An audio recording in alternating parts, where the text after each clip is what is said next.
राजाजीपुरम परिक्षेत्र में प्रतिवर्ष की भांति इस वर्ष भी जगन्नाथ जी की यात्रा का आयोजन होने वाला है। यह आयोजन विगत 9 वर्षों से निरंतर चल रहा है और उस आयोजन को लगातार संचालित कर रहे श्री वैष्णव देवी सेवा संस्थान और इसके संयोजक श्री कर्णेश पाठक जी हमारे साथ हैं।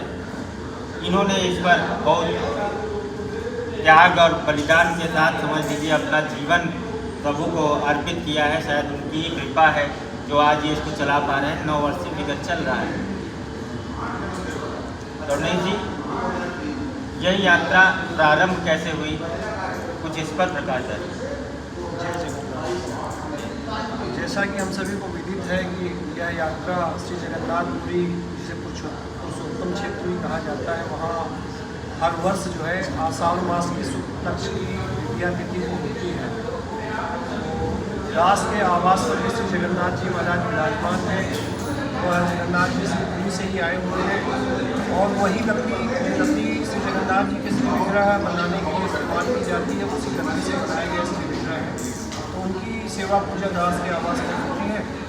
जब यह आषाढ़ मास की द्वितीया तिथि आने वाली थी तो अपने साथियों के मन में यह बात आई, श्री जगन्नाथ जी की जब सेवा पूजा भोग उनका उसी प्रकार से हो रहा है तो क्यों न उनकी यात्रा भी यहाँ आयोजित की जाए। ऐसा विचार आने पर 9 वर्ष पूर्व जो है एक बहुत छोटे से आयोजन से इस कार्यक्रम की शुरुआत हुई, जिसमें लगभग 40 से 50 लोग थे और ये आयोजन तब से स्टार्ट हुआ। और ये आयोजन आज 9 वर्ष के पूरे तब से लेके अब तक कितना बड़ा परिवर्तन देखा है इस यात्रा में। क्या ऐसी आशा और आकांक्षा थी कि ऐसी भीड़ और ऐसे सहयोग आपको मिलते रहे? भगवान श्री जगन्नाथ जी की कृपा से जब यह कार्यक्रम शुरू हुआ तब ऐसी अपेक्षा तो नहीं थी, ना ऐसा सोचा था कि यह कार्यक्रम ऐसी मान्यता और मान्यता को प्राप्त करेगा।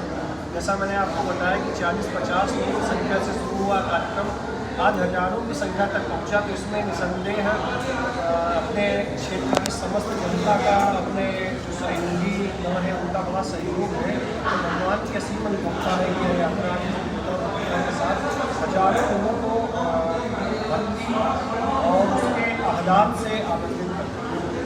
प्रतिवर्ष इस यात्रा में हम सभी ने देखा है कि बड़ी बड़ी हत्या से नेता आज्ञा आते हैं। इस बार कौन आज्ञा इस यात्रा में शामिल होने वाला है, क्या इसका इस यात्रा की जो शुरुआत आज से 550 साल पूर्व हुई थी। यात्रा की शुरुआत में उड़ीसा नगर के जो राजा होते हैं राज्य के, वह राजा रथ की आज्ञा की झाड़ू लगाते हुए चलते हैं।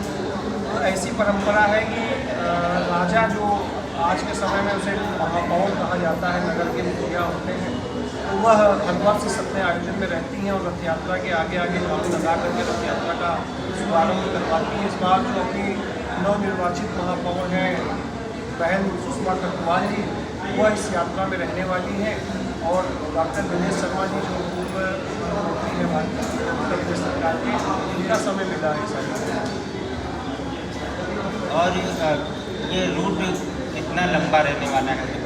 यह रूट लगभग 4 किलोमीटर का है। पंडित राम प्रसाद बिस्मिल पार्क से प्रारंभ होकर के बाबा जी की बगिया, सपना कॉलोनी, मिनी स्टेडियम, रूपम केलर चौराहा, 3 लाख मार्केट, टैक्सी स्टैंड और फिर शहीद भगत सिंह चौराहा होते हुए शक्ति चौराहा, घंटेश्वर मंदिर, तत्पश्चात पत्थरकट्टा होते हुए यह डॉक्टर ए के श्रीवास्तव राशि ट्रेडर्स होकर के और यात्रा वहीं पर समाप्त होगी जहाँ से प्रारंभ होगी पंडित राम प्रसाद। से आपका स्वागत होते हैं इस बार कहाँ पर और कौन कौन ऐसे लोग जहाँ पर लगभग आप बता सकें इन लोग स्वागत करेंगे? पूरी यात्रा रूट में लगभग 20 से 22 जगह पे भगवान श्री जगन्नाथ और उनके भक्तों की स्वागत की व्यवस्था क्षेत्रीय जनता और यहाँ के क्षेत्रीय पार्षदों द्वारा की गई है। तो पहला स्वागत जो है अपना बाबा जी की बगिया पे है श्रीमान नरेंद्र जी भाई साहब के द्वारा।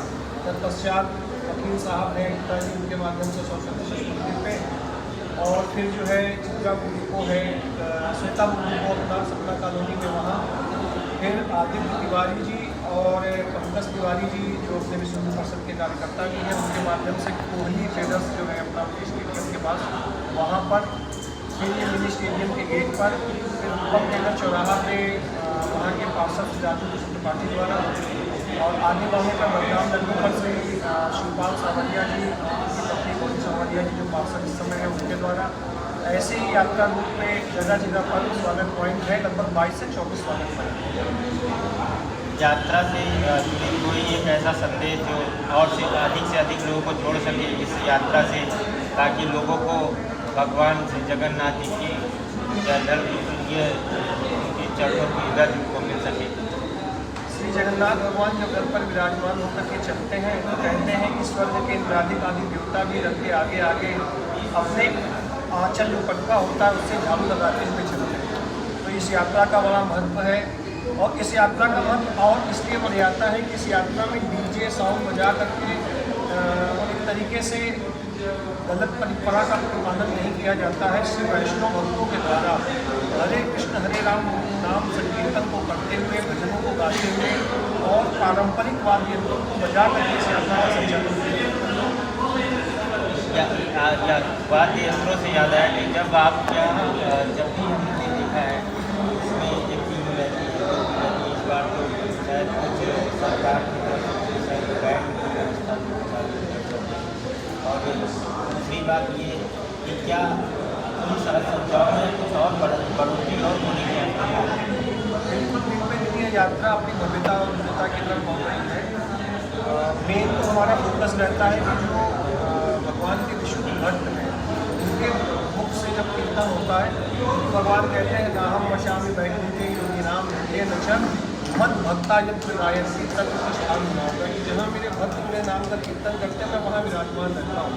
तो मेरा ऐसा दृढ़ विश्वास है कि जहाँ भगवान के पावन नामों का कीर्तन होता है वहाँ स्वयं भगवान विराजमान हो जाते हैं। इसलिए इस यात्रा में अधिक से अधिक प्रयास यही रहता है कि भगवान के शुद्ध भक्तों द्वारा भगवान के नामों का गुणगान किया जाए और उस यात्रा को आगे बढ़ाया। जय जगन्नाथ। आज हम बात कर रहे थे जगन्नाथ जी की भव्य और दिव्य यात्रा के संचालक गणेश जी से। यह यात्रा हम सभी के लिए एक अवसर लाती है जो वहाँ हम नहीं देख सकते। आइए हम सभी इस यात्रा में 20 जून को एकत्रित होकर के भगवान जगन्नाथ जी के पावन रस की धूल को अपने माथों से लगा सकें। इस जगन्नाथ यात्रा से सभी लोग जुड़े रहे हैं। अब हम इन लोगों से जानेंगे कि क्या इनके अनुभव रहे हैं अब तक के और क्या नया होने वाला है आप लोग के साथ में। जय जगन्नाथ। यह यात्रा कई वर्षों से लगातार यहाँ पे आयोजित हो रही है और हर वर्ष लगातार इसकी संख्या में वृद्धि हो रही है और अपना जो राष्ट्रीय स्वयं सेवक संघ का यहाँ का अपना पूरा जो टीम है वो इसमें बढ़ चढ़ के हिस्सा लेती है। करुणेश जी जो इसके मुख्य आयोजक करता है वो यहाँ के धर्मजन प्रमुख हैं विजयनगर के। तो कार्यक्रम सतत जो है हर साल बढ़ती जा रही है और अब की बार और विशाल करने का लक्ष्य है। आपके क्या अनुभव रहे हैं और क्या नया आप लोग करने वाले हैं? क्या प्रत्येक वर्षों के बाद जो पिछले वर्ष जो कमियां रह गई उसको सुधार करके, उसके पहले जो कमियां थी वो पिछले वर्ष हम लोगों ने सुधारी, जो पिछली वर्ष कुछ छोटी मोटी कमियां रही उसको इस बार सुधार की।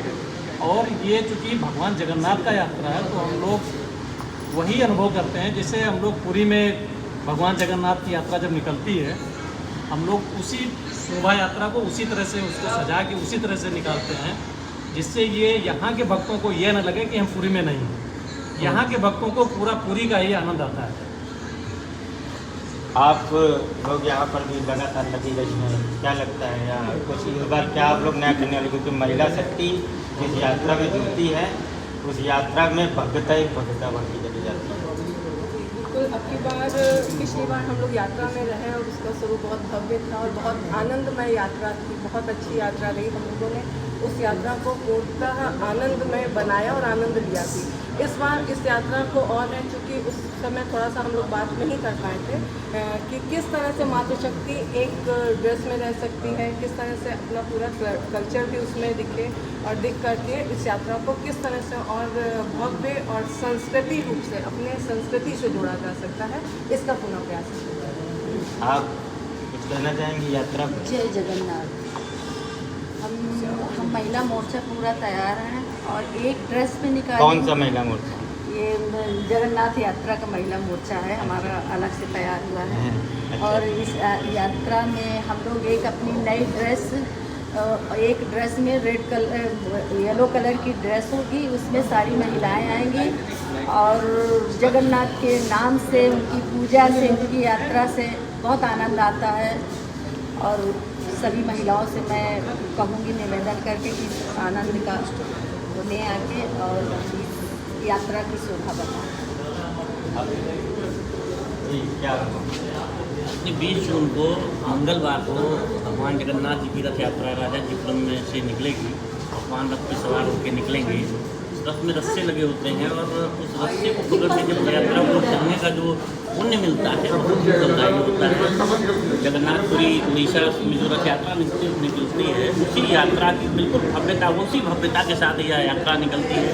अपने स्वयंसेवक व्यवस्था में रहते हैं और समाज के लोग भगवान जी की आरती करने के लिए, पुष्प वर्षा के लिए, भोग लगाने के लिए इतनी अधिक मात्रा में रहते हैं कि हम लोगों की यात्रा को फंस के बहुत अनुशासन में निकालना होता है। रास्ते में जगह जगह पर स्वागत करने वाले जलपान की व्यवस्था करते हैं कि जो यात्रा में भक्तगण चलते हैं उनके जलपान के लिए। साथ में यात्रा में एक संकीर्तन मंडली भी चलती है जो साथ में कीर्तन करते हुए चलती है, जो हमारी इस यात्रा का सबसे भव्य व्यवस्था रहती है। और यात्रा में साथ में जो है भगवान जगन्नाथ का प्रसाद भी आपको मिलेगा, भक्तों को मिलता रहता है। कि यात्रा में जो है चाक चौबंद व्यवस्था, पूरी पुलिस व्यवस्था और अपने स्वयंसेवकों की सुरक्षा व्यवस्था रहती है। तुम इधर आओ। और अब ये आपका क्या अनुभव रहा है और आपका क्या दायित्व है, क्योंकि एक लंबा समय से हम लोग भी इस यात्रा में शामिल होते रहे हैं और आपको सक्रिय रूप से देखा है, तो आपका क्या महत्वपूर्ण योगदान है? हमारा क्या, भगवान जी का कृपा है तो हम लोग सब लगे हुए हैं। सभी का यहाँ दायित्व महत्वपूर्ण है, छोटे से एक व्यक्ति से लेकर के आयोजक तक के सभी का एक एक अपना अपना एक दायित्व होता है। जो जिस दायित्व के लिए निर्वाहित होता है वो उस दायित्व का निर्वहन करते हुए आगे इस यात्रा को भव्य करता है। पिछले 9 वर्षों से 8 वर्षों से चल रही, अब ये 9वां वर्ष है यात्रा को। यात्रा बहुत छोटे स्वरूप में जो है स्टार्ट हुई थी और उस छोटे स्वरूप को हम लोग ने धीरे धीरे धीरे धीरे सबसे संपर्क करके और भक्तों को जोड़ करके भव्यता यात्रा की बढ़ाई है। और इस बार हम लोग की अपेक्षा है कि वो भव्यता और जो है जो पिछले वर्ष रही थी, लगभग पूरे रथ में हम लोग के लगभग रथ को छूने वाली जैसे एक परंपरा जो रहती है कि रथ का जो रस्सा होता है उसको जिसने स्पर्श किया, एक मोटा माटी संख्या हम लोग की लगभग 5 से 7 हज़ार के आसपास के लोगों की थी। और हम लोग की अपनी व्यवस्था भी अंत में एक भंडारण की व्यवस्था होती है, तो उसमें भी लगभग हम लोग ने 3 से 4 हज़ार लोगों की भोजन की व्यवस्था रखी थी, जिसमें कढ़ी चावल, बूंदी और कुछ विशिष्ट अपने अपने साथी जो संकीर्तन में इस पूरी यात्रा का सबसे जो कहते हैं ना हार्ट ऑफ द यात्रा जो है वो हमारे संकीर्तन होता है। जितनी भी आप यात्राएं देखते होंगे उसमें डीजे पेन ड्राइव लगा दी गई और आदमी नाचते गाते झूमते जा रहा है और उसमें हर प्रकार का व्यक्ति वहाँ सम्मिलित रहता है। लेकिन इस यात्रा में अपने को ये सौभाग्य प्राप्त रहता है कि इस यात्रा में जो भजन मंडली अपनी है वो स्वयं कीर्तन करते हुए लगातार नृत्य जो है वो पैदल और अच्छे अच्छे इंस्ट्रूमेंट्स आप जानते होंगे वो ले करके भारी भारी और 4-5 घंटे लगातार वो चलती रहती है और भजन करके जो है पूरा वहाँ पे महिमा मंडित करती है और वहाँ पे मंत्रमुग्ध करती है सभी को। वही अपनी यात्रा का हार्ट है और यही कारण है कि हमारी यात्रा में पुरुषों की अपेक्षा महिलाओं का सहभागिता ज़्यादा है। हमारी यात्रा में जो है सबसे अधिक संख्या में महिलाएं रहती हैं और वो अपना पूरी व्यवस्था करके आती हैं, घर में पूरी तरीके से व्यवस्था करके एक मंगल वेश में आकर के पूरे मन और भाव से आती हैं। इस यात्रा का उनको जुड़ने का सबसे बड़ा कारण और भी है, जो हम लोग की यात्रा में 56 भगवान को 56 प्रकार के भोग लगाए जाते हैं। वो 56 भोग हम लोग कहीं से अन्यान खरीद के नहीं लाते। क्षेत्र के कुछ महिलाएं होती हैं, सबको कह करके उनको प्याले दिए जाते हैं, वो शुद्धता के साथ बना करके भगवान को 56 भोग का लेके आती हैं अपने घर से और भाव से वो समर्पित करती हैं। उस भाव को समर्पित करने के नाते ही वो जो है पूरे 56 भोग की भव्यता आप देखेंगे बहुत अच्छी रहती है और बहुत सुंदर रहता है। फिर उसके बाद वो 56 भोग उनके घर पे पहुँचता है, वो प्रसाद के स्वरूप में ग्रहण करती हैं और पूरी यात्रा रहती है और आखिरी में भंडारा ग्रहण करके फिर यात्रा में जाती हैं। आप सभी पत्रकार बंधुओं का भी मैं बहुत धन्यवाद करूँगा, क्योंकि उस यात्रा को लगातार कवरेज दे करके हमारी बात को अपने प्लेटफॉर्म के तहत जो है प्रचार प्रसार आप करते हैं, जिससे एक बड़ी संख्या में बहुत सारे लोग ऐसे हैं जो हम लोग इसके संपर्क में नहीं होते, लेकिन यात्रा की सूचना के तहत वो आ जाते हैं। इसके लिए आप लोग को भी बहुत बहुत धन्यवाद। और सबसे आग्रह रहेगा कि यात्रा में आएँ, यात्रा की शुद्धता, भव्यता और सुंदरता उसको बढ़ाएं और भगवान जगन्नाथ जी के आशीर्वाद और कृपा प्राप्त करें। जय जगन्नाथ।